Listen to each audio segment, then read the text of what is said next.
মাশাআল্লাহ, কত বড় একটা আম! অফিস থেকে আমাদের জন্য একটা চাচ্চু আছে।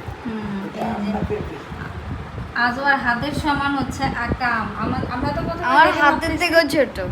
হাতে থেকে বড়। আমরা প্রথমে এটা দেখে ভাবছি যে এটা হচ্ছে একটা পেঁপে। আমি মাকে বলতেছি, মা আচ্ছা এটা আপনার ছেলে আপনার জন্য একটা পেঁপে পাঠাইছে। তো পরে একটু আগে দেবো আমারে বলছে যে এটা তো পেঁপে না, এটা আম। তো এখন আসলে আমিও অবাক হয়ে গেছি। মানে হ্যাঁ, যে পাঠাইছে উনি ফোন দিছে, আমাদের একজন ভাইয়া খুব ক্লোজ। তো ভাইয়া ফোন দিয়ে বলছে, আন্টি আমি একটা আম পাঠাইছি। এরপরে আমাদের খবর হয়েছে যে এটা আসলে একটা আম। যে বৃক্ষ মেলায়ও যে যাই, সেখানেও আসলে এত বড় আম আমাদের চোখে পড়েনি। যে আজওয়ার এক হাতের সমান।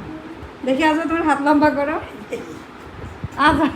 আজওয়ার হাত থেকেও বড় আম। মাশাল্লাহ মাশাল্লাহ, নজর না লাগুক, ভাইয়ের এরকম আরো বড় বড় আম। ও আচ্ছা আচ্ছা, 4টা আম ধরছিল গাছে। এখন আমাদের জন্য একটা পাঠাই দিছে।